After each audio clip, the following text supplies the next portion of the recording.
Welcome to Principles of Marketing. Some people may mistakenly believe that marketing skills can only be applied to marketing tasks, but the fact is that marketing isn't only for marketers. Studying marketing is essential in almost any career field because it teaches you the basic principles that connect people, brands, and businesses. This textbook is divided into 3 units.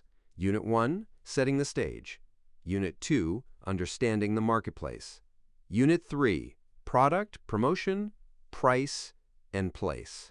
In this first section, we're going to set the stage for the remainder of this textbook by first exploring marketing as a discipline and understanding the concept of customer value. Then we'll analyze the role of strategic planning in marketing, because strategy defines how you communicate that customer value to others. Figure 1.1 Gatorade remains a market-leading product due to parent company Pepsi's success with the marketing mix: product, price, place, and promotion. Chapter outline. 1.1 Marketing and the Marketing Process. 1.2 The Marketing Mix and the 4 petaseconds of Marketing. 1.3 Factors comprising and affecting the marketing environment. 1.4 Evolution of the marketing concept. 1.5 Determining consumer needs and wants. 1.6 Customer Relationship Management, CRM. 1.7 Ethical Marketing. Since its launch in 1967, Gatorade has been a power player in the sports drink beverage category. Gatorade dominates the U.S. sports drink market, garnering 67.7% of the market, followed distantly by the Coca-Cola Company's Powerade and Body Armor brands at 13.7% and 9.3%, respectively. 0.1. The fact that Gatorade has maintained such a large market share demonstrates parent company PepsiCo's understanding of the marketing mix, i.e., product, price, place, and promotion, how to integrate these elements for its target market, and how to... First, let's consider its approach to the product itself. Gatorade managers saw the exercise boom coming as baby boomers began to age and wanted to be the performance and thirst quencher for everyone from kids to pros. The product, which was intended to replace electrolytes lost in sweat, was scientifically formulated first at the University of Florida and later at the Gatorade Sports Science Institute. But Gatorade didn't rest on its laurels when it comes to product innovation. For example, in order to lure back lapsed consumers with concerns over sugar, it launched Gatorade Zero, a thirst quencher without sugar. It also launched its G-Series Performance, a new line of food and beverage products designed to provide fuel, fluid, and nutrients before, during, and after activity. 2. In terms of pricing, Gatorade originally priced its product using a premium strategy because the product was unique. However, in order to retain its lead, the company subsequently adopted competitive pricing policies when competitors entered the market. 3. Gatorade has continued to pump marketing dollars into advertising campaigns. For example, in 2020, it launched an iconic advertising campaign that featured some of the world's greatest of all time GOAT athletes: the NBA's Michael Jordan, tennis star Serena Williams, soccer legend Lionel Messi, and track star Usain Bolt. In the commercial, the sports stars appear at a mythical setting called Goat Camp, where student athletes, considered future GOATs, can train with these stars. 4. Check out the Goat Camp commercial here. In 2020, Gatorade launched an impactful digital strategy. When NBA games were canceled due to the pandemic, ESPN aired a 10-part documentary, The Last Dance, about Michael Jordan's last year with the Chicago Bulls. Because Gatorade wasn't an official sponsor, it partnered with the NBA to stream 1998's Game 6, featuring the Jazz versus the Bulls in what would be superstar Jordan's last game with the Bulls. Gatorade sponsored a watch party keyed to the hashtag #Game6Live.5. Review Gatorade's strategy on Twitter's marketing website, which outlines campaign results, opportunity, and steps taken. Gatorade is an example of how one company built market dominance by creating the optimal integration of its marketing mix, product, price, place, and promotion throughout a product's life cycle. Learning outcomes. By the end of this section, you will be able to 1. Define and describe marketing. 2. Describe the benefits of marketing to the organization, its interested parties, and society. 3. Explain the marketing process. Marketing defined. When you ask a group of people, "What's marketing?" Most people will answer advertising or selling. It's true that both of these functions are part of marketing, but marketing is also so much more. The American Marketing Association, AMA, defines marketing as the activity, set of institutions, and processes for creating, communicating, delivering, and exchanging offerings that have value for customers, clients, partners, and society at large. 6. That's kind of a mouthful, so let's see if we can simplify it a bit. At its most basic level, marketing is made up of every process involved in moving a product or service from the organization to the consumer. It includes discerning the needs of customers, developing products or services to meet those needs, identifying who is likely to purchase the products or services, promoting them, and moving them through the appropriate distribution channels to reach those customers. Marketing, quite simply, is about understanding what your customers want and using that understanding to drive the business. Marketing can also be defined as the set of activities involved in identifying and anticipating customer needs and then attempting to satisfy those needs profitably. Point 7. But what does that really mean? Let's break down that definition. Identifying customer needs. This is typically where marketing research comes in. Methods of marketing research will be covered in a later chapter, but market research helps a company develop a detailed picture of its customers, including a clear understanding of their wants and needs. Anticipating customer needs. After analyzing the data collected, marketers can predict how products might be changed, adapted, or updated. Satisfying customer needs. If marketers have done their homework correctly and clearly understand their customers' needs, consumers will be pleased with their product purchase and will be more likely to make additional purchases. Profitability is a relatively simple term. It's when a company's revenue is greater than its expenses. In terms of marketing, the road to profitability means adding value to a product so that the price customers pay is greater than the cost of making the product. Point 8. Marketing in practice. Reconciling segmentation and diversity. We live in a multicultural world where diversity, equity, inclusion, and belonging, DEIB, is no longer the right thing to do. Rather, it's imperative. This is particularly true in marketing because as the consumer population diversifies, brands have to authentically reflect a wide range of backgrounds and life experiences in order to effectively connect with consumers. Therefore, marketers must increasingly respect individual preferences, celebrate differences, and promote customization of products and services to meet customers' needs, wants, and preferences. At the same time, to profitably produce and sell a viable product or service, marketers must identify potential customer groups and types with certain characteristics in common, i.e., market segmentation. Segmentation requires assigning individuals to predefined categories with predictable behaviors based on standardized assumptions. How does segmentation differ from stereotyping? How can segmentation support diversity? Read the following articles to further explore these nuances. Cron, Difference between Stereotyping and Market Segmentation. Retail Dive, Segmentation is Dead. Spectrum Group blog, Why Segmentation is Okay in Market Research, Not Life. Keep these questions in mind as you explore Unit 2 of this book, where you will learn more about market segmentation, targeting, and positioning before exploring the considerations of marketing in a diverse marketplace. How marketing benefits the organization, its interested parties, and society. Before we go on, let's consider all the people and groups that an organization needs to consider and serve. Interested parties are those persons or entities that have an interest in the success or failure of a company. These parties can be categorized into two types, internal and external, as shown in Figure 1.2. You may see these people and groups referred to as stakeholders in business writing and other media. Figure 1.2 Types of interested parties. Attribution, Copyright Rice University, OpenStax under CC by 4.0 license. Internal interested parties are entities that reside within the organization and that affect or are affected by the actions of the company. These entities include employees, owners, managers, and investors, shareholders. When we think about marketing, marketers often tend to look outward. They build strategies to engage customers and show them what the company has to offer.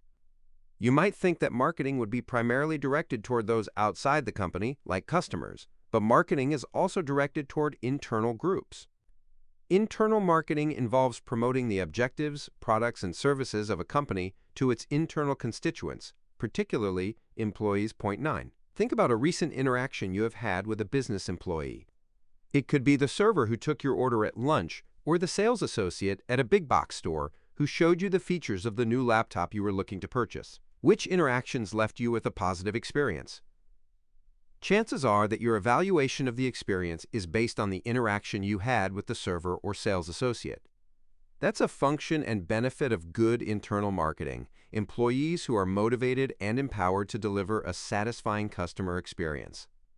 External interested parties include those outside the company, such as customers, creditors, suppliers, distributors, and even society at large. External groups don't have a direct say in the company's decision-making process. However, they are vital to the success of the company because companies can only succeed with the support of others. How does marketing benefit external parties? First, consider what marketing does for consumers.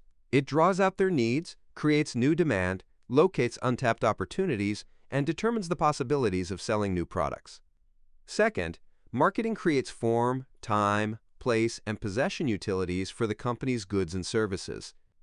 Utility refers to a product's usefulness to customers so that they are convinced enough to make a purchase. In other words, when you hear utility in marketing, think usefulness to customers. Marketing creates several different types of utility. Form utility. Form utility refers to how well an organization can increase the value of its product in the customer's eyes by making changes and altering its physical appearance. Point 10. For example, when you want a donut or a pastry, you don't want to buy the ingredients to make it. You want a donut in its final form so you can eat it. That's where the bakery and form utility come into play. The bakery combines flour, sugar, eggs, and other ingredients to make the cakes, donuts, and pastries that you purchase. Time utility. Marketing creates time utility when it makes products and services available to customers so that they can buy it when it is most convenient for them. Consider how many stores are open evenings, weekends, or even 24/7 to make it convenient for customers to shop there. Place utility. Marketing creates place utility when it makes goods or services physically available, convenient, and accessible to customers. Consider the ease a company like Uber Eats adds to your life when you're craving tacos in the middle of the night and you don't feel like getting dressed and driving to go get them. You can have your food delivered to you. Possession utility. Marketers facilitate possession utility by ensuring that a product is relatively easy to acquire. For example, many automobile manufacturers offer low, or sometimes no, interest rates on car loans to make it easy for you to walk out the door with a new set of car keys. Possession utility also encompasses the pride or satisfaction you get from owning a new product, such as a great fitting pair of running shoes or a smartphone with all of the features you've been wanting.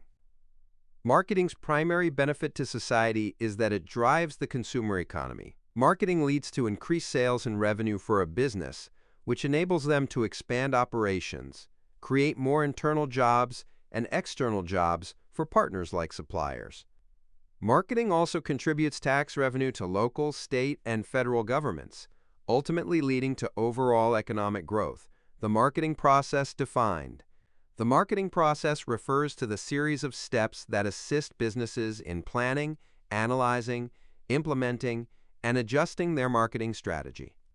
Do an internet search for steps in the marketing process, and you'll immediately see that some websites outline a 10-step process, whereas others propose a 4-step or 6-step process.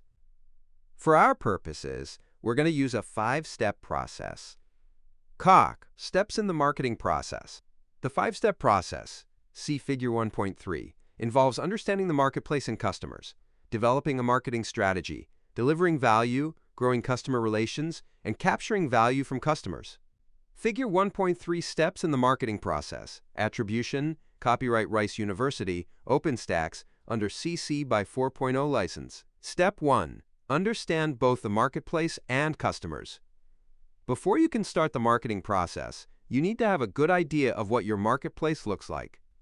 This means answering some basic questions about your customers, like who they are, their income and purchasing power, and how much they're likely to spend, particularly on your products or services. If you decide to sell at lower prices in order to attain higher unit sales volume, your marketing strategy would look very different than if you decided to sell fewer products at a higher price.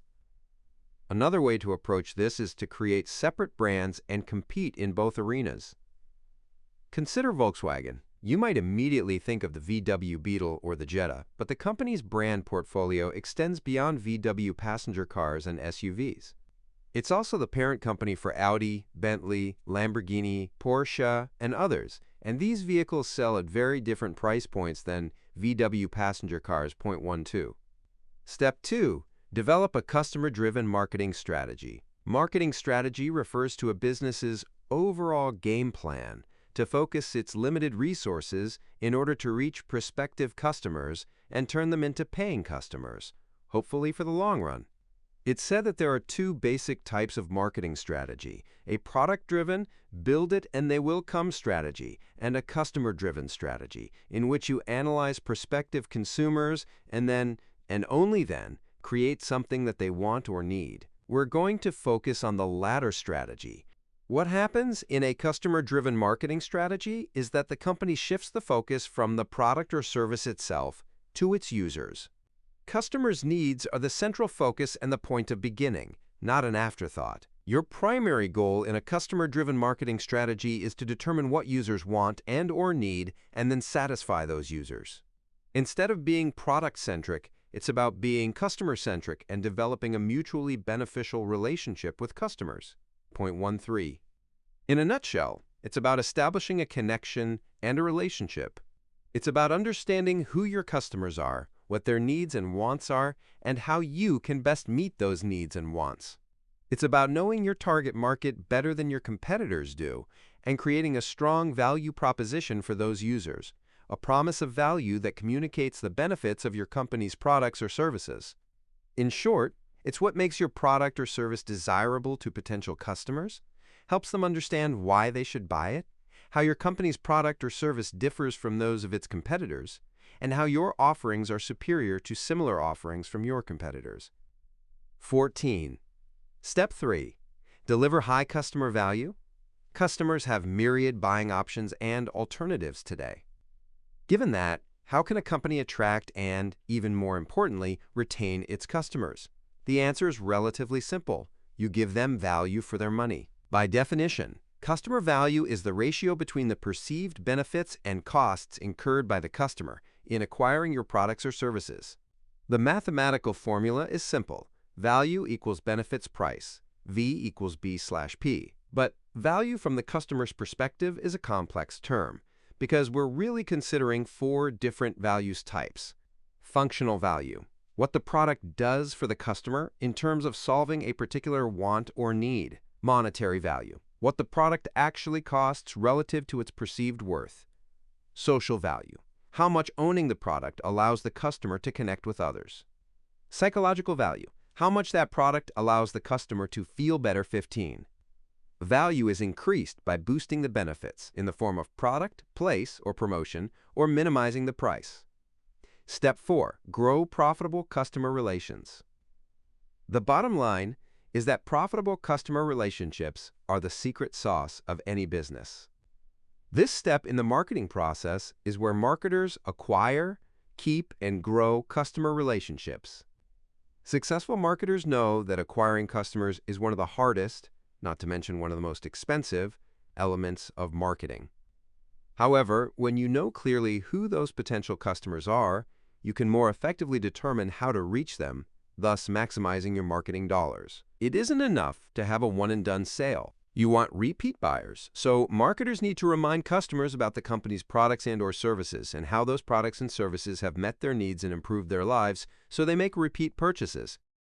Marketers need to consider how to reach customers about their offerings and make it easy and convenient for those customers to make continued purchases.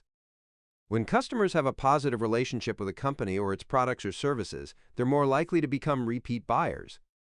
Satisfied customers are also more likely to be interested in buying additional products or services from your company, and they tend to recommend products to others, further reducing the company's costs of getting new customers. Point 16.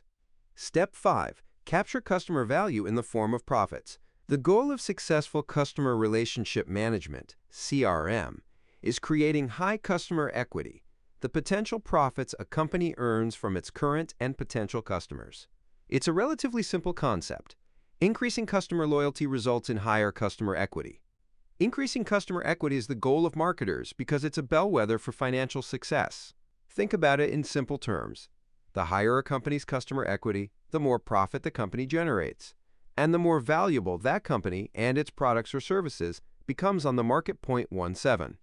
Careers in marketing, marketing jobs.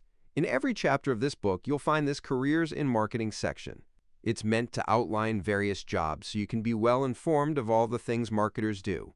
These sections will outline various job roles, what you do day to day, qualifications needed, and sometimes even salary information. If you've decided you want a job in marketing, it's important to know what kinds of jobs exist and what's expected in each role. Google and YouTube searches will bring you all kinds of information. It's recommended that you check out the insights from people in these roles, and maybe even connect with them to ask them questions. Please do your homework and determine what you like to do with your day, what you're good at, and how to build a network to find the right job for you. Here are a handful of resources to get your thinking started. HubSpot, how to start your marketing career when you know nothing about marketing. Setup, the marketing career path, from entry-level to chief marketing officer. Coursera, your guide to landing an entry-level marketing job. Skillshare, 12 entry-level marketing jobs you can pursue right now. Indeed, entry-level marketing salary in the United States. Whatever job role you choose, marketing is a creative, interesting, and at times exciting role where you can make a real impact on people's lives. Enjoy. Knowledge check. It's time to check your knowledge on the concepts presented in this section. Refer to the answer key at the end of the book for feedback. 1. Coca-Cola's mission is to refresh the world, and to that end, it is ensured that you can buy a Coke product at numerous locations: vending machines, convenience stores, restaurant fountains, stadiums, etc. What type of utility has marketing created through this process? Coca-Cola product. Form utility, time utility, place utility, possession utility. 2. Which of the following provides the most complete definition of marketing? Marketing creates value. Marketing is made up of every process involved in moving a product or service from your organization to the consumer.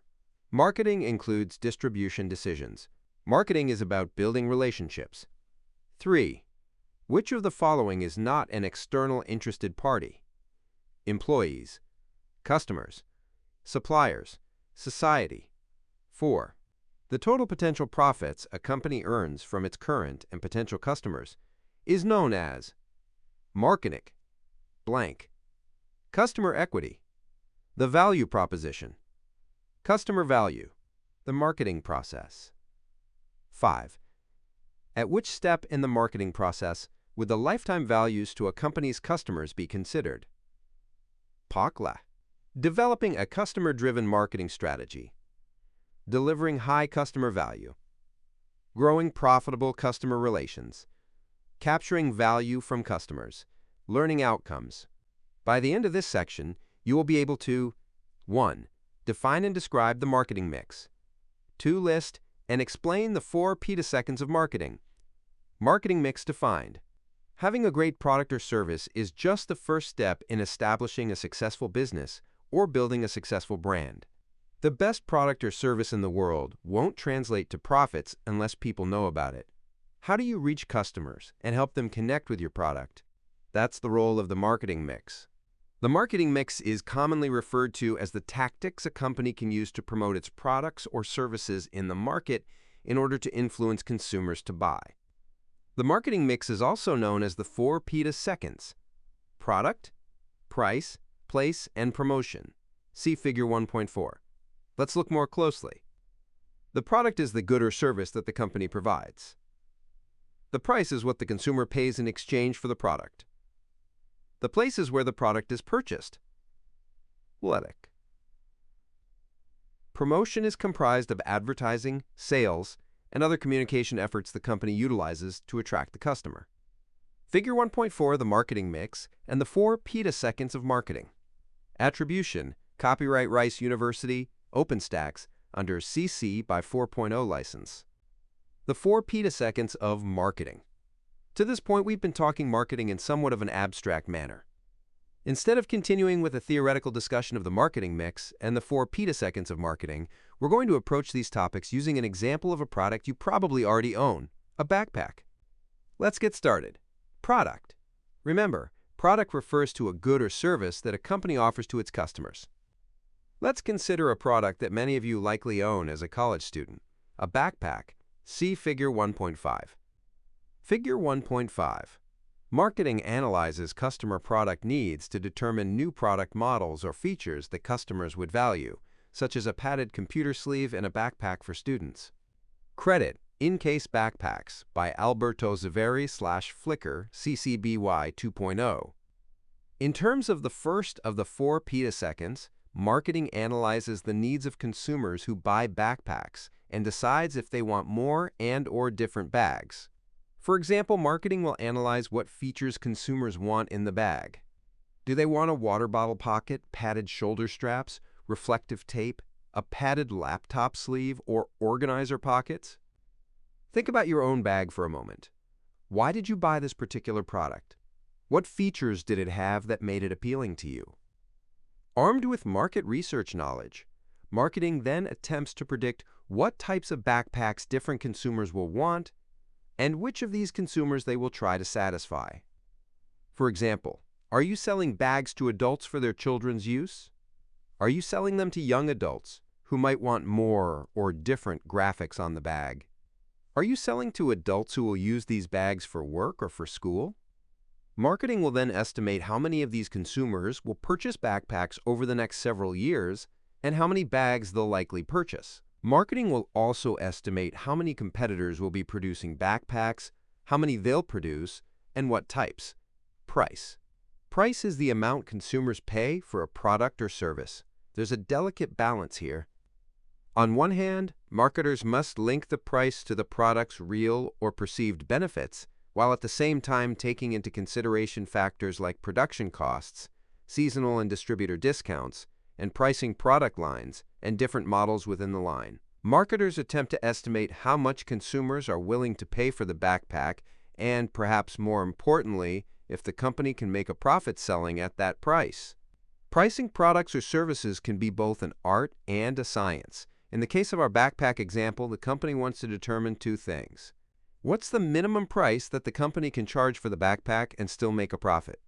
What's the maximum price that the company can charge for the backpack without losing customers?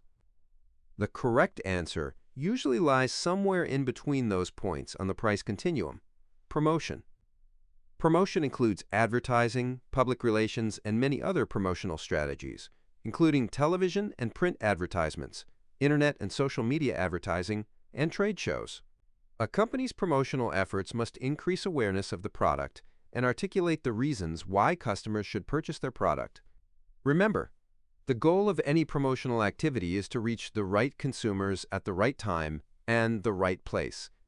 In terms of our backpack example, marketing now needs to decide which kinds of promotional strategies should be used to tell potential customers about the company's backpacks. For instance, should you use TV advertisements to make customers aware of the backpack? If so, you'll want to run your commercials during programs that your target audience watches.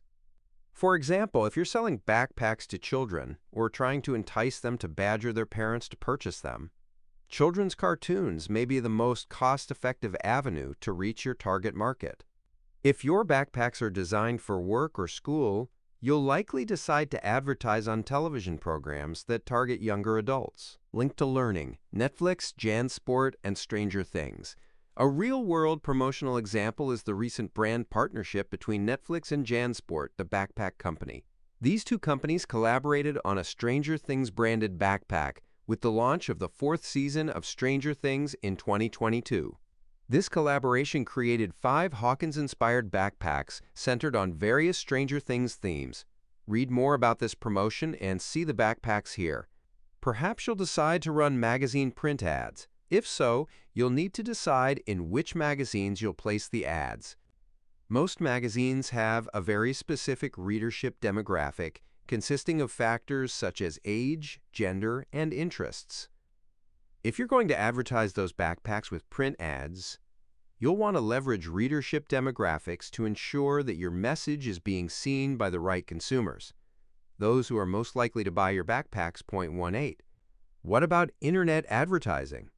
Internet advertising, sometimes known as online advertising or digital advertising, is a promotional strategy in which the company utilizes the internet as a medium to deliver its marketing messages. If you're going to go the digital route, what types of internet advertising will you use? Search engine marketing? Email marketing? Social media ads? TikTok videos? Place. Place considerations focus on how and where to deliver the product to the consumer most likely to buy it. Where did you buy your backpack? Did you buy it in a big box store, online, in an office product store, or perhaps even the school bookstore? Once again, through market research, marketers determine where potential customers will be and how to get the company's backpacks to them. One important factor to note about the importance of place in the marketing mix is that it doesn't refer to the location of the company itself, but rather to the location of the customers or potential customers. Place deals with strategies the marketer can employ to get those backpacks from their present location, a warehouse, for example, to the location of the customers. Knowledge check. It's time to check your knowledge on the concepts presented in this section. Refer to the answer key at the end of the book for feedback. 1. Which of the following is not one of the 4 petaseconds of marketing? Product, price, place, positioning. 2. Which of the 4 petaseconds focuses on determining how much consumers would be willing to pay for a product or service? Product, price, place, promotion. 3. Which of the 4 petaseconds of marketing focuses on how and where to deliver the product to the consumer most likely to buy it? Product, price, place, promotion. 4. D1, a marketer for a soft drink company, ensures that his company's products are available in numerous locations, vending machines, convenience stores, restaurants, and supermarkets. Which element of the 4 petaseconds is D1 addressing? Product, price, promotion, place. 5. You're a marketer trying to determine which trade shows you might want to include in your marketing mix.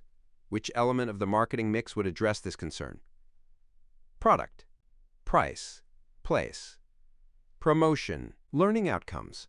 By the end of this section, you will be able to 1. Define and describe the marketing environment. 2.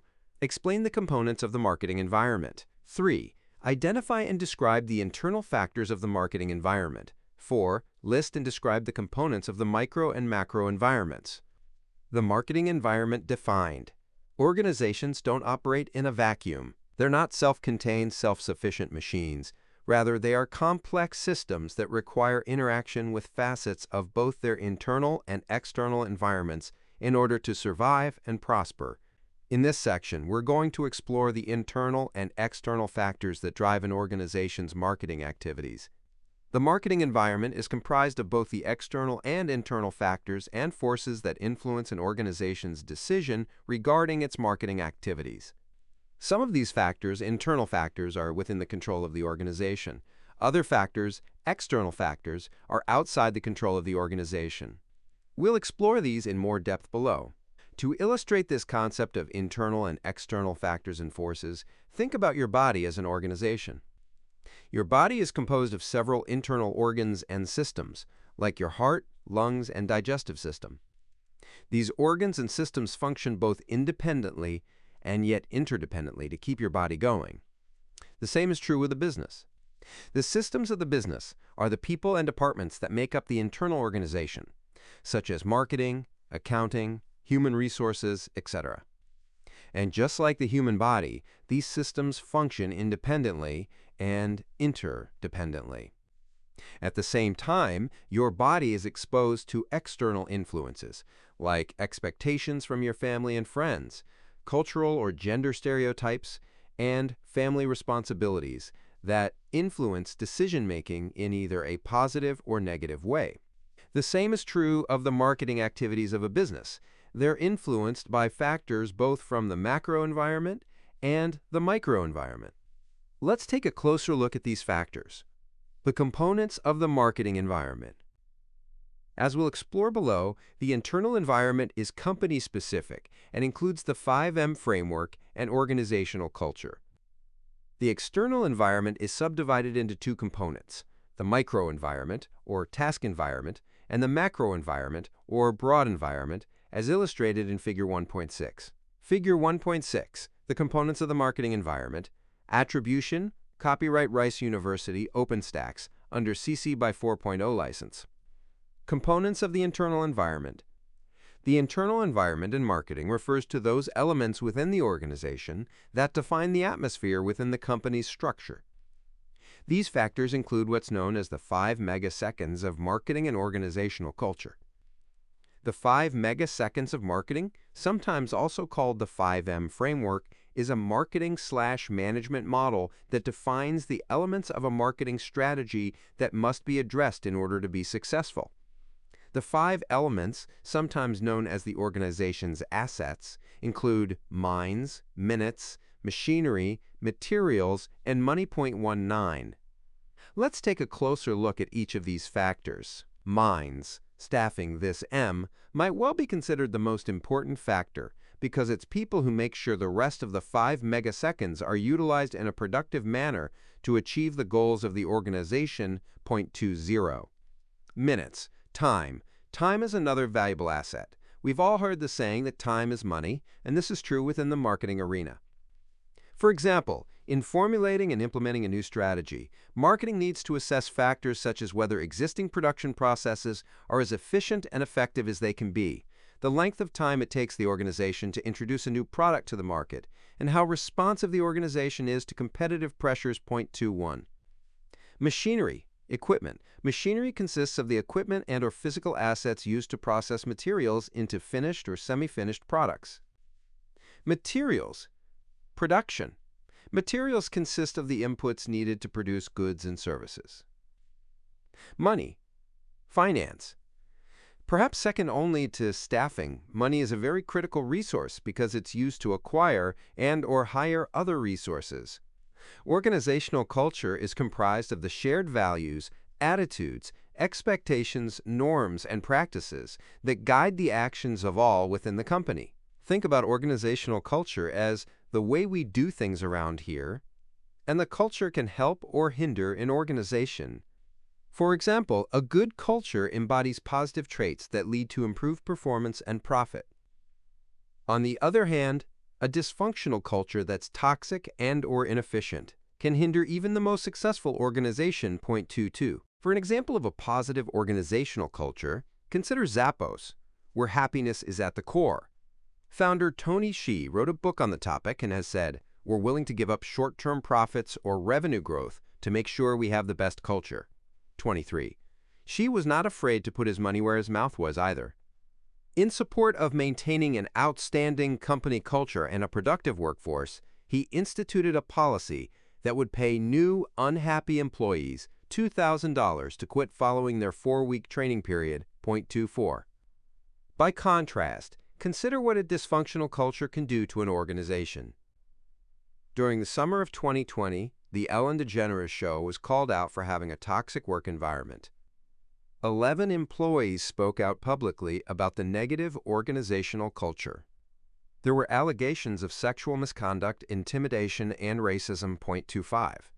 Ratings faltered as a result of the allegations, and DeGeneres ultimately decided to end her daytime talk show. But how does organizational culture impact marketing? Here are 3 very tangible ways that your company's culture can make a positive impact on marketing. Branding and marketing efforts emanate from the organization's core values and culture and guide the organization's marketing message. Therefore, if your marketing message doesn't match the reality of the business, it's akin to that old adage of putting lipstick on a pig. 26. You're talking the talk, but not walking the walk. A strong culture strengthens your marketing message because it gives prospective customers a better idea of the values of your business, and customers who know what you believe and value are much more likely to do business with you. For example, Research has demonstrated that 86% of buyers are willing to pay more for a positive customer service experience, 0.27. Once again, think about the culture at Zappos.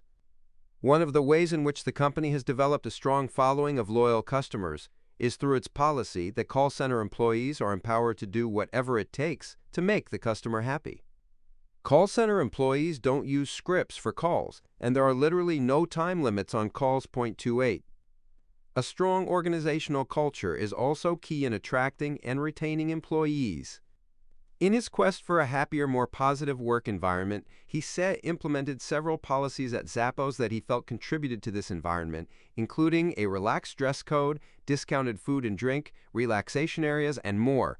0.29 Toms, featured in Companies with a Conscience later in this chapter, is another excellent example of this. Components of the external environment. There are two elements within the external marketing environment, the microenvironment and the macroenvironment. Although the factors within these environments are not directly within the marketer's control, they still influence the decisions made by marketers. We'll first examine the factors in the microenvironment as shown in Figure 1.7. Figure 1.7 components of the microenvironment, attribution, copyright Rice University, OpenStax under CC by 4.0 license. The microenvironment consists of 5 predominant factors. Suppliers. Suppliers, sometimes also called vendors, are those partners from whom we receive the parts and products necessary for our business. Let's assume that your company produces microwave ovens. Some of your suppliers may be providers of transformers, the turntable, control panels, magnetrons, etc. As long as you have options in terms of the component suppliers, the bargaining power of each supplier is relatively weak. However, if two suppliers merge and decide to raise the price of the component the new entity supplies, that vendor now wields increased power. Market intermediaries. Often products are distributed by third-party sellers such as retailers, wholesalers, and others in the distribution channel. The reputation of these market intermediaries plays an important role in the marketing of the product or service, both positive and negative. So companies need to select and monitor market intermediaries on an ongoing basis. We'll learn more about the roles of these intermediaries in distribution, delivering customer value, but let's provide a couple of definitions and examples to help you better understand some of the parties in the distribution channel. Retailers like Walmart or Target purchase large quantities of goods from producers and then sell smaller quantities to end customers for personal use or consumption. Wholesalers purchase large quantities of products from producers and then sell to smaller businesses, such as retail stores. A good example of a wholesaler is Gexpro, which sells electrical supplies for the construction industry. Customers. Understanding who your customers are will enable you to effectively reach them, whether online, locally in retail stores, or internationally. Competitors. Successful marketing strategies must be implemented after consideration of your competition. Knowing who your competition is and what they are and are not offering allows you to find the gap in the market. You want to be where the competition is not, at least in the sense of offering something unique to a targeted market, general public. Because companies provide their offerings in communities that support them, they have an obligation to satisfy those communities. There's an old saying that perception is reality, so marketers' actions must be evaluated through the perceptual lens of those communities, because the public's perception of you, your reputation, is essential to your success. 0.30. Components of the macro environment. Obviously, marketers can't ignore what's going on in the external environment. One of the tools used by companies to assess the environment in which they are operating is a PESTLE analysis. PESTLE is an acronym for political, economic, social, technological, legal, and environmental factors that provide marketers with a comprehensive view of the whole environment from multiple angles. 0.31. These macro environment factors can be used to understand current external influences so that marketers can more easily identify what might change in the future, mitigate the identified risks, and take advantage of competitive opportunities. See Figure 1.8. Figure 1.8 PESTLE factors. Attribution, copyright Rice University, OpenStax, under CC by 4.0 license. Let's look at these factors more closely. Political factors. These factors include environmental and trade restrictions, political stability, and business policy. For example, Tesla announced in late 2021 that it is moving its headquarters out of California to Texas, following similar announcements by Hewlett-Packard Enterprise, HPE, and Oracle, citing such things as lower housing costs and tax rates and fewer regulations, making it easier for companies to operate in Texas. Economic factors. Economic factors play a huge role in terms of a company's prospects in a market.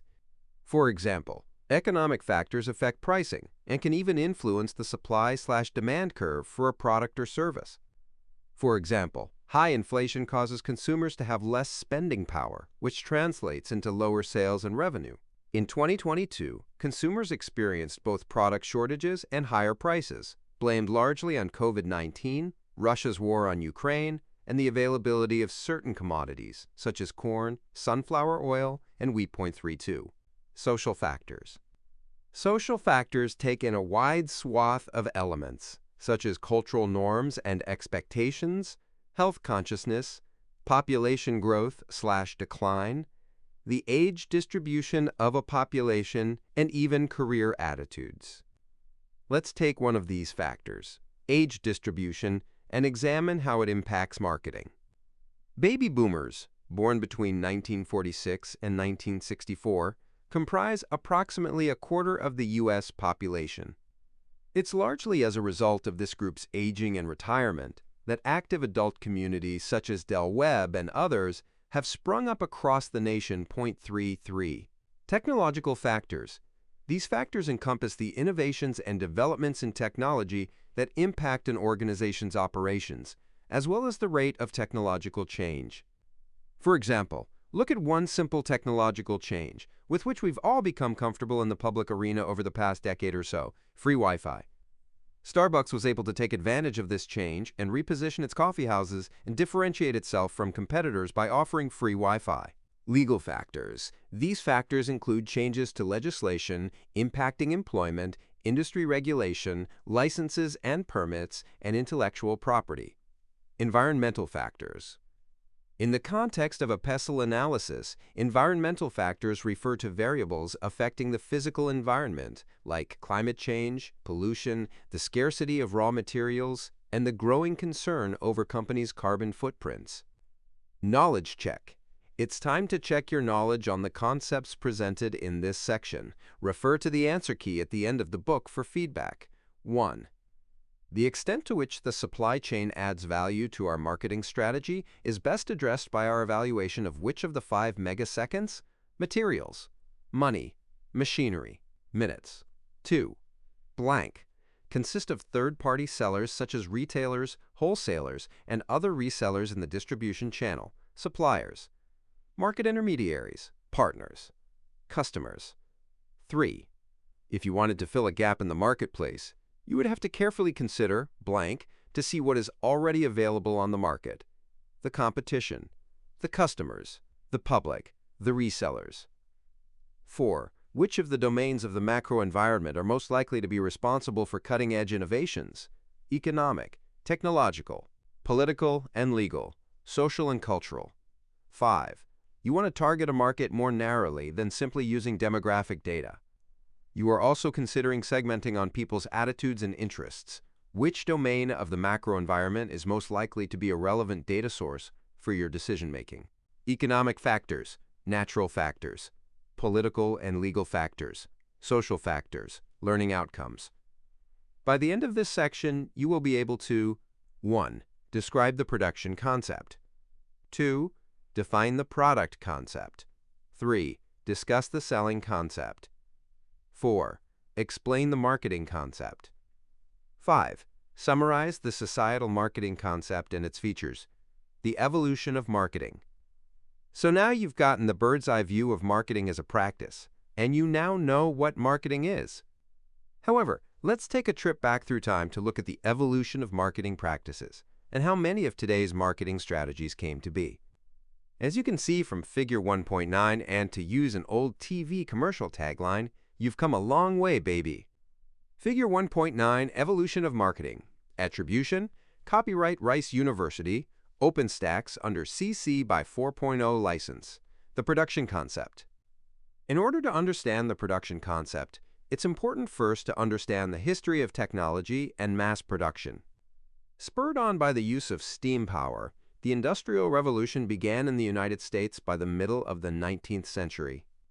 Although much of the population was still employed in agriculture, the expansion of commerce and industry drew millions of factory workers into cities and towns. Suddenly, an abundance of manufactured goods was available to households at a rate never experienced before. The production concept assumed that consumers were mostly interested in product availability and price, not necessarily product features. As a result, companies concentrated on high production, low costs, and mass distribution. In other words, to use the oft-used line from the movie Field of Dreams, "If you build it, they will come." People were so hungry for mass-produced goods that companies didn't have to do a lot of sales or marketing. The production concept is thought to have lasted from just after the Civil War, 1861 to 1865, until the 1920s. For example, inventor Samuel Colt's company began mass producing revolvers in 1835. The Waltham Watch Company, founded in 1850 in Waltham, MA, was the first to use division of labor to mass-produce watches and clocks, the product concept. From the 1920s until the 1950s, the product concept dominated. With product availability a thing of the past, consumers began to favor products that offered quality, performance, and/or innovative features. As a result, companies concentrated on making superior products and improving them over time. One of the problems with this type of thinking is that marketers may fall in love with a product, known as marketing myopia, and may not realize what the market truly wants or needs. Consider the manner in which railroad marketers overlooked the growing competition from airlines, buses, and automobiles. In his book Marketing Myopia, author Theodore Levitt writes, "The railroads did not stop growing because the need for passenger and freight transportation declined. That grew. The railroads are in trouble today not because that need was filled by others, cars, trucks, airplanes, and even telephones, but because it was not filled by the railroads themselves. They let others take customers away from them because they assumed themselves to be in the railroad business rather than in the transportation business." Link to learning. The Reckoning. When American cars developed a reputation for not being reliable or dependable, this opened an opportunity for Toyota and other Japanese exporters in the late 1960s and 1970s. Learn more about this issue from David Halberstam's 1986 book, The Reckoning. Read the New York Times 1986 review of this book, The Sales Concept. By the 1950s, mass production had become the norm rather than the exception. Competition had increased over the years, and there was little unfulfilled demand in the marketplace. Marketing evolved from simply producing products that customers wanted to trying to persuade customers to buy through advertising and personal selling. The basic premise of the sales concept was that consumers and businesses need to be coaxed into buying, and the aim of companies was to sell what they made rather than make what consumers wanted. The marketing concept. The marketing concept was built on the premise that an organization will achieve its goals when it satisfies the needs and wants of the consumer. As a result, firms began to focus on customer needs before developing products, rather than developing products and then trying to sell them to consumers. The marketing concept was also the start of relationship marketing, fostering long-term relationships with customers in order to ensure repeat sales and achieve stable relationships and reduced costs. The societal marketing concept. In a nutshell, the societal marketing concept is simple. Companies make good marketing decisions by considering not only consumers' wants and needs, but additionally, the balance between those wants and needs and the company's capabilities and society's long-term interests. The concept emphasizes the social responsibilities that companies bear. This means meeting consumers' and businesses' current needs while simultaneously being aware of the environmental impact of marketing decisions on future generations' ability to meet their needs. Point 37. Knowledge check. It's time to check your knowledge on the concepts presented in this section. Refer to the answer key at the end of the book for feedback. 1. The product concept focuses on blank, the quality of the product a company intends to sell, the operations of manufacturing the product a company intends to sell, the selling strategies a company will use to sell the product, the needs of the customer. 2. Which of the marketing areas or concepts is most closely related to sustainability and environmental consciousness? Production concept, marketing concept, societal marketing concept, sales concept. 3. During which marketing era concept would companies not only produce products, but also try to persuade customers through advertising and personal selling to purchase those products? Production concept, product concept, selling concept, marketing concept. 4. Which of the following accurately represents the evolution of marketing? Production, product, sales, marketing, societal. Product, sales, production, marketing, societal. Marketing, production, sales, societal, product. Societal, production, sales, marketing, product. 5. During the societal marketing concept, make blank. Customers' wants and needs were first identified as essential. Trustfulness, honesty, and transparency became most important. Promotional efforts to move inventory were essential. The customer was the focus. Learning outcomes. By the end of this section, you will be able to 1. Explain how an organization identifies consumer needs and wants. 2. Describe the process through which an organization satisfies consumer needs and wants. Identifying consumer needs and wants.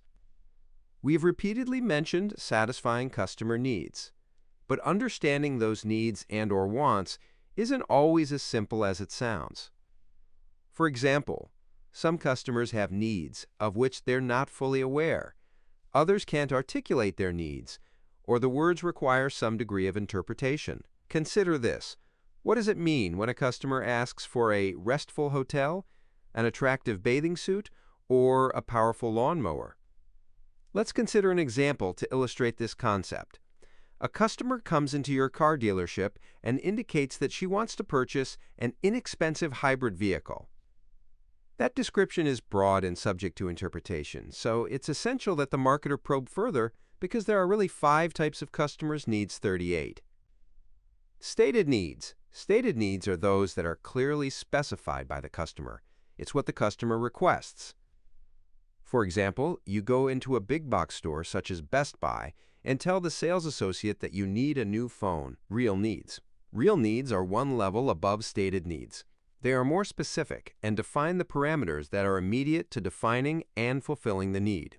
In other words, real needs are what the stated needs actually mean. What are our phone buyers' real needs? Are they looking for a phone with long battery life, a high-resolution camera, or a lot of internal memory? Unstated needs. Unstated needs are what the customer also expects, but doesn't ask for. Once again, using our phone example, the consumer may expect but not express the desire for good service from the carrier and/or the big box store. Delight needs. Delight needs are those that provide the wow factor.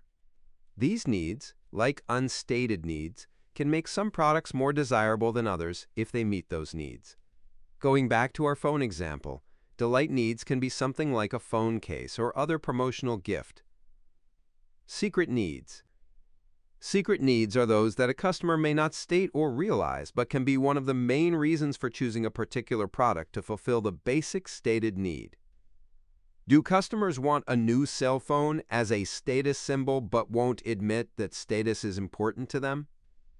The bottom line is that responding only to a customer's stated need may not satisfy the customer. The marketer needs to understand what the customer really wants, satisfying consumer needs and wants.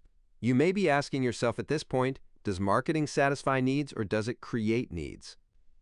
Some people feel that marketing creates needs and pressures consumers into buying unneeded products or services. However, marketing does not create needs. Rather, it opens consumers' eyes to their wants, and it's up to marketers to understand those wants in order to guide consumers on the path to purchasing their products or services. Point 39. Marketing creates value, and value speaks to the satisfaction of customer needs and the benefits customers receive from the product.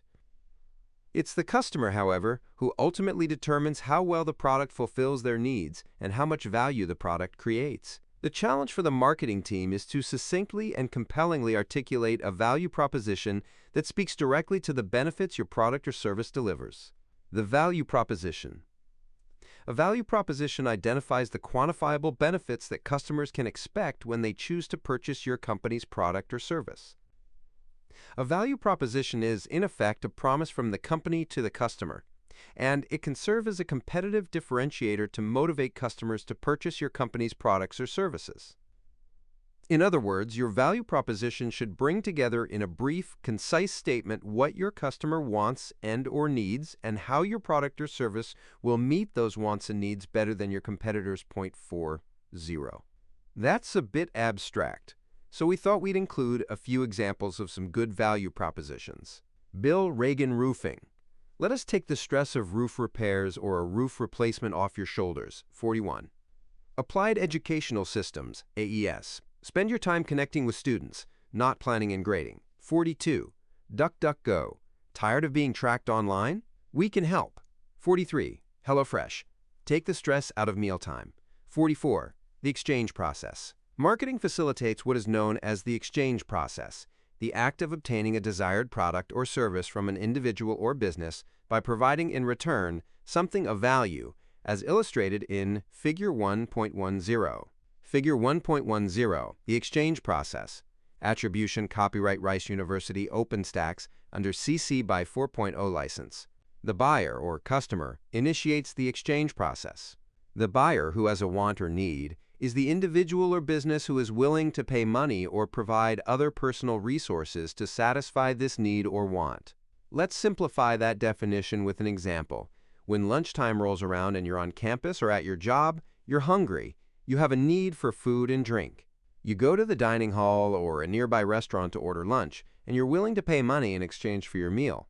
Simple, right? Keep in mind here, however, that there is a difference between a customer and a consumer.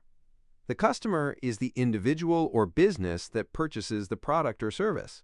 The consumer is the user of the product or service. To put this concept in simple terms, if a grandmother buys a toy for her grandson, she is the customer. Her grandson, who will use the product, is the consumer.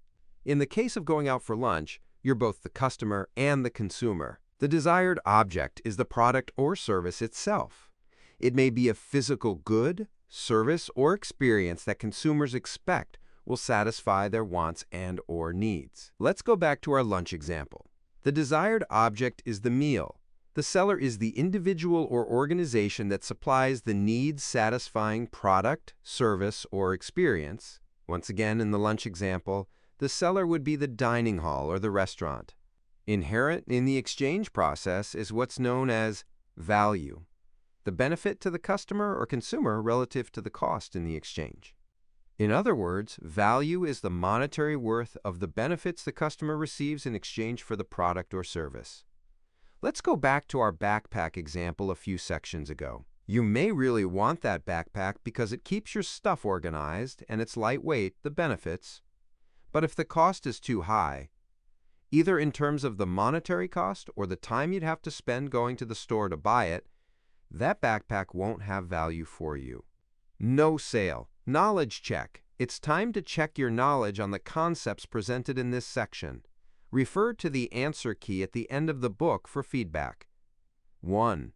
Master blank. Needs are those that provide the wow factor in a customer's purchase. Stated, real, unstated, delight. 2. Consex. In the exchange process, the wow blank is the individual who purchases the product or service, and the da blank is the individual who actually uses the product or service. Buyer, seller, buyer, customer, customer, consumer, consumer, customer. 3. Which of the following terms refers to the promised value of a product or service? Valuation, value proposal, value assessment, value proposition. 4. Blank are the benefits to the customer or consumer relative to the cost of the product or service. Value, The exchange process. Stated needs. Expectations. 5. Which of the following best describes a satisfactory exchange process? One that allows the seller to incur the highest profit possible. One that allows the buyer to pay the lowest price possible. One that fairly addresses the needs of both the seller and buyer. One that is most convenient without regard for either the seller or buyer. Learning outcomes. By the end of this section, you will be able to 1. Define Customer Relationship Management, CRM. 2. Describe the impact of CRM on customer loyalty and retention. 3. Explain how CRM builds customer equity. The impact of CRM on customer loyalty and retention. In the final analysis, companies want to accomplish 2 things: improve customer service relationships and improve customer retention. It is typically easier and less expensive to retain a loyal customer than acquire a new one. One way to accomplish that is through Customer Relationship Management, CRM, the means through which companies track, manage, and analyze customer interactions. 45. There are a number of CRM software systems available in the marketplace, and most accomplish the same thing. They basically track and work with data about customers. For example, they link and analyze customer contact information. They store and track contact with company representatives, such as phone calls, emails, live chat conversations, service requests, purchases, and returns.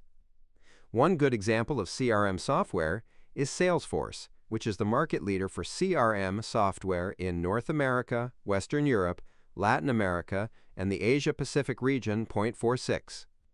There are many types of CRM software. However, most CRM software focuses primarily on one of the following major categories. Operational. Operational CRM software deals with 3 types of operations: marketing, sales, and service automation. Operational CRM software is intended to assist businesses in automating how they approach leads and potential customers in order to convert those potential customers into actual customers. 47. Analytical. Analytical CRM software is all about data management and analysis. The software is designed to collect, organize, and analyze the inputted data, providing management with insights needed to better understand market trends, understand customer needs and wants, and make data-driven strategic decisions. 48. Collaborative. No business functions on an island. When businesses share customer data with one another, they gain insights and additional perspectives on customer behavior that is mutually beneficial. This collaboration allows each business to obtain information that it would not otherwise have access to. 49. Before we can explore how CRM impacts customer loyalty and retention, it's probably a good time for a few definitions. Customer loyalty is an ongoing positive relationship between a customer and a business. Customer loyalty is at the crux of repeat purchases of your product versus those of your competitors. One common way to accomplish this is to offer reward/loyalty cards. For example, you may have a frequent flyer card from an airline, or a loyalty card from Starbucks, or a retailer like Designer Shoe Warehouse, DSW, which rewards VIP customers with points for each purchase. Customer retention is a closely related concept. It refers to a company's ability to transform new customers into returning customers. In its simplest terms, it's how you keep your customers coming back for more. The goal of customer retention is to reduce the number of customer defections, or those who buy your product at least once and then not again. How does CRM impact customer loyalty and retention? Let's take a look at some of the ways CRM accomplishes this, leveraging customer data. With CRM, a business can gather data on your existing customers and prospective customers so that their experience is a more positive one. For example, you can keep track of important dates such as customer birthdays or purchase anniversaries, and CRM software can send automatic emails to them with coupons or other incentives. 50. Enhanced customer communications. CRM software can be programmed to automatically send thank you notes to customers, send newsletters regarding new products, and send customer satisfaction surveys or polls so that you can glean more insight into your customers' levels of satisfaction with your product or service. 0.51. Ascertaining customer needs. Fostering customer loyalty begins with understanding what your customers want and need. An effective CRM program can track customers' purchase history, habits and preferences, and even web and email interaction. From this information, you can gain valuable insights that will aid you in developing targeted marketing strategies. 0.52. Gathering feedback. We'd previously mentioned distributing customer surveys through use of your CRM software. This will provide you with valuable feedback not only about customers' perceptions of your product or service, but also about their customer experiences. Have you ever received a message from Amazon after an online purchase asking if you'd review the item you purchased? That's likely the result of an effective CRM system. Managing customer loyalty programs. CRM software can assist you in identifying prospective loyalty program members and track member rewards. Loyalty programs reward members for purchases and have been shown to increase customer retention. For example, according to research, approximately 84% of customers indicate that loyalty programs are an incentive to remain with a brand, and 66% report that their spending behavior is actually altered by the ability to earn rewards. 0.54. The role of CRM in building customer equity. We have already talked about customer equity, the potential profit a company earns from all of its customers, both current and potential, and customer equity is a core CRM benchmark. CRM isn't a one-way communication street to customers. It's a two-way street that allows customers to define and consequently shape offerings in terms of their requirements. This paves the way for open, honest dialogue that can ultimately lead to benefits to customers, thus resulting in higher customer equity. Knowledge check. It's time to check your knowledge on the concepts presented in this section. Refer to the answer key at the end of the book for feedback. 1. Customer relationship management is accomplished by all of the following, except blank, establishing and tracking customer interactions, finding ways of improving customer satisfaction from prior customer experiences, communicating with customers in a personalized way, offering the lowest price of all the companies on the market. 2.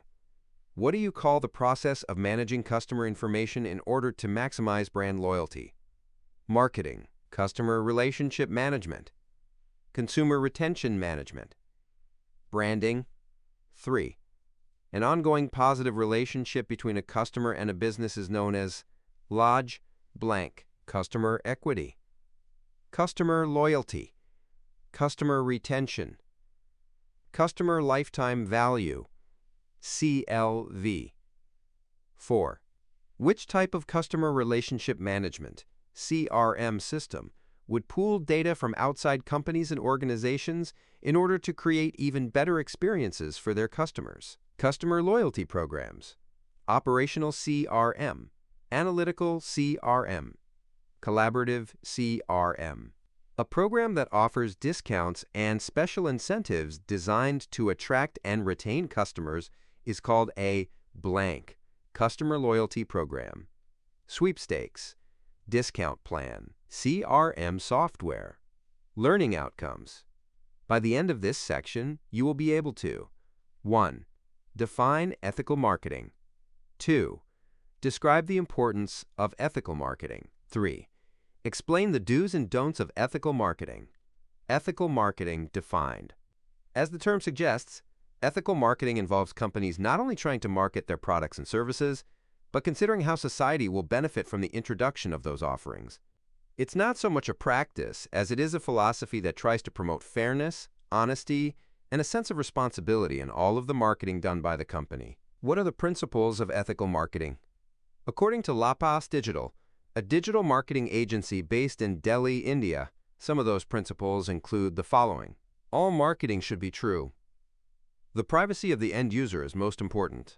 Marketing campaigns must adhere to the norms, standards, rules, and regulations set forth by the government and other lawmaking authorities.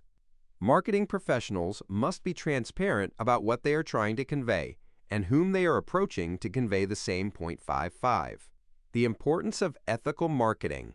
Ethics are critical to a company's reputation, particularly when public opinion, particularly negative public opinion, can go viral in an instant thanks to social media. Ask yourself a question. How important are a company's ethics to you when you decide to purchase a product or service? According to new research by Mintel, 56% of U.S. consumers stop buying from companies they believe are unethical. Perhaps even more importantly, approximately one-third of consumers are inclined to tell others when they perceive a brand to be taking actions that they perceive to be honest, fair, and responsible. Taking this one step further, 29% of them will share their support of ethical companies via social media. 56. The do's and don'ts of ethical marketing. The data cited above presents a somewhat dire picture for companies that do not practice ethical marketing. So let's take a look at some of the do's and don'ts of ethical marketing. First, the do's. Ensure transparency. Transparency is key, and marketers should attempt to provide the maximum amount of information to the consumer regarding the product, its usage, and safety concerns. For example, Southwest Airlines ran a clever marketing campaign entitled Transparency, promoting its philosophy that customers should be treated honestly and fares should actually stay low. The result? The campaign garnered nearly 5 million likes on Facebook alone. 57. How's that for earning the trust of potential customers? Respect data privacy. As we noted in our discussion of CRM above, marketers have the ability to collect vast amounts of data about consumers. Data privacy is the biggest concern for consumers in this data-driven world, so marketers must always respect data privacy. Consider the fallout experienced by Vizio, the TV manufacturer, when it was learned that its devices did not ask customers for permission to track and report viewing information. The amount of data being gathered and the fact that Vizio did not request permission from customers meant the company was potentially in violation of the Video Privacy Protection Act. The company was sued in a class action lawsuit. 58. Prioritize the concerns of the consumer. No matter how small the concern of your consumer is, a marketer's top priority should be to respond to those concerns in a prompt, meaningful way. How long do you expect to wait for a response to an email to a company regarding its product or service? A day, 2 days, a week? You might be surprised to learn that, according to research, 42% of consumers expect a response within 60 minutes, and 32% expect a response within 30 minutes. That illustrates the importance of responding promptly in order to increase the chances of a positive customer experience. 59. Now, the don'ts. Don't overemphasize or exaggerate. In marketing, this is sometimes referred to as puffery. Of course, you want to convey the features and benefits of the product or service to the customer, but these need to be stated clearly and accurately. Don't promise something you can't deliver. Doing so is unethical and not beneficial in the long run. Don't make false or unverified claims. One case illustrates the importance of honesty in advertising. Living Essentials, LLC, the makers of 5-Hour Energy Shots, advertised its product as doctor recommended and superior to traditional caffeine. Those claims were found to be misleading, and Living Essentials, LLC, was ordered to pay $4.3 million in damages. 60. Don't make false comparisons. Not only shouldn't you make false or unverified claims about your own products or services, but you shouldn't do it to competitors' products either. As a matter of fact, companies can sue competitors for false advertising claims under the Federal Lanham Act, alleging that they suffered lost sales or damage to their reputation as a result of the false statements by the competitor. 61. Companies with a conscience. Tom Shoes. Figure 1.11 Toms developed a marketing strategy with charitable giving in mind, in which the company shares products, such as shoes, or profits with those in need. Credit New Shoes Much Laughing Face by Rob Ellis /Flickr CC by 2.0. Tom's, see Figure 1.11, was founded by Blake Mycoskie in 2006 after a trip to Argentina, where he saw how people were living in impoverished areas.